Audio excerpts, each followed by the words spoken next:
Hey, is it a good time to chat right now? My name is Vincent, and I'm the recruiter for FAANG Mango. I recently came across your profile on LinkedIn. You seem like a solid engineer, and I want to hire you. So tell me, what's your salary expectations?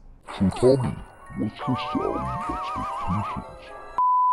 Yo, what's good, YouTube? My name is Vincent, and I'm a full-time iOS engineer.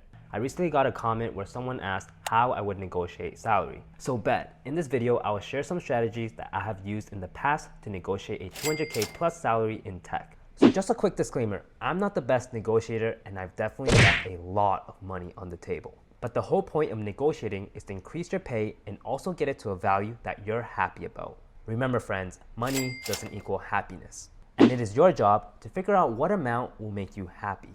So before I start breaking down the different strategies to negotiate salary, I just want to share a quick story about how I messed up my negotiations in the beginning of my career. So a few years ago, when I was applying for jobs, I got reached out by a FAANG recruiter. And I was super excited for this opportunity. Me and the recruiter kicked it off. We had an amazing chat about my past experiences and also what I wanted to do in the future. And then the classic question of, what's your salary expectations? Was asked. You know, I already had some experiences under my belt, and I thought 200K was a reasonable number to ask for. Little did I know, I screwed up pretty hard. This recruiter literally laughed at me, and it made me feel like shit. And that's when the imposter syndrome kicked in. Was I asking for too much money, or did I just not have enough experience? So that day I went home, and I was like pretty bummed out. Anyways, this recruiter just ghosted me after that, and that was probably the worst recruiter I ever talked with. And it left a sour taste in my mouth. So anytime a recruiter from this company reaches out, I'm just gonna say no. But anyways, back to the story. After this chat with this recruiter, it affected my mentality. I myself felt like I wasn't worth the 200K salary. So every time I spoke with other recruiters, I always told them a salary lower than 200K. And I basically just set myself up to get lowballed. It wasn't the best, and that's why mentality is very important when it comes to negotiation.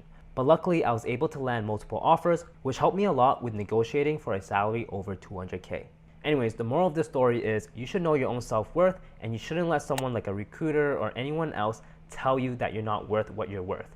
Just be confident and stick with those numbers, and you're guaranteed to not get lowballed at all.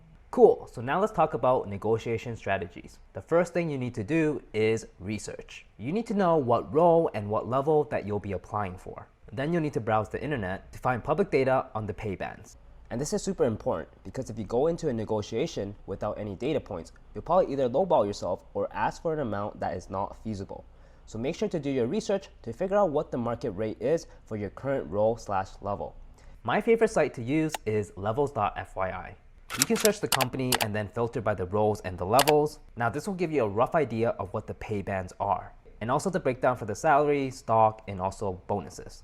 I usually like to use the midpoint as a reference to what salary I want to aim for, and of course, you can pick any value that you desire. Now, if you're applying for a role that doesn't have any public data, I recommend taking your current salary and adding a 20 to 30% on top of that. Now, when the recruiter asks you for a salary expectations, you'll have a number ready in mind. There is no right or wrong answer for this. You can be nice and share the first data point, or you can just play games with the recruiter by asking them for the range of the position, or you can even just say that you're flexible and you want to learn more about the role before talking about compensation. The whole purpose of this conversation is to establish whether this company can afford you or not. If the company can't match the value that you have in mind, then just simply decline this interview to save yourself and the recruiter some time.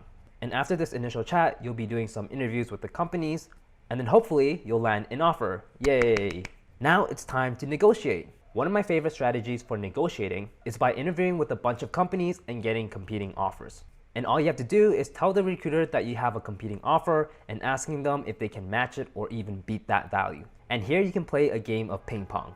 For example, company A offers you 100K and company B offers you 110K. Then you'll tell company A that company B is offering 10K more. And then company A can decide to either match it or beat that value. Once you get a new updated offer from company A, you can now take this offer and go back to company B and basically just repeat this process. And obviously at some point, one of the companies won't be able to match anymore. And at this point, you'll probably have a very solid offer. If you have more than 2 offers, you can obviously do this with all the offers that you have. And this is exactly what I did to negotiate my salary. It's a very long process, so make sure to give yourself a good week or two to play this game of ping pong.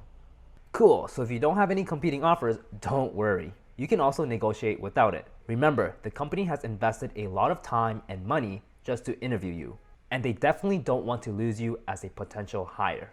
So if you're expecting a promotion or maybe even a pay bump from your current role, you can use this as leverage. Or if you want, you can say that you love your current job so much that you'd rather stay than take their offer. And hopefully the recruiter likes you enough to take the bite and try to give you a better offer. Another leverage that you can use is by telling the recruiter that you're planning to go back to school. Now obviously they want to hire you, so they're going to try to bribe you with more money or some other kind of compensation to try to get you to sign the offer. Now if none of those apply, another thing that you can do is you can mention that you have more interviews in your pipeline. This will put pressure on the recruiter, which will signal that you'll potentially get more offers and potentially just not care about them anymore. If you really like this company and you don't want to do any more interviews, you can just tell the recruiter if they bump the salary that you'll be happy to sign right away and forego the other interviews. And lastly, you can just straight up tell the recruiters what salary you want and see whether they can match it as closely as possible. This strategy might not work that well, but it may work sometimes. So just a quick reminder, recruiters are humans, so treat them with respect and talk to them like a friend. In most cases, recruiters want the best for you. They want to get you the highest offer that they can possibly get. And also, if you get matched with a very experienced recruiter, good luck. They've probably seen all these tricks before and they know ways to work around them. So if you try to lie or do anything crazy like that, just make sure you can cover your own butt. So again, the whole purpose of negotiating is to get you an offer that you're happy about. Don't cry if you left some money on the table, and as a candidate, we'll never know if we ever got the highest offer. So if the offer made you smile, then basically it's a good offer, so don't blow it. Anyways, good luck on your negotiations. Let me know how they go in the comments below. I'd love to see what strategies that you have used and also what offers you guys got. Make sure to drop a like and a sub if you enjoyed this video. Peace.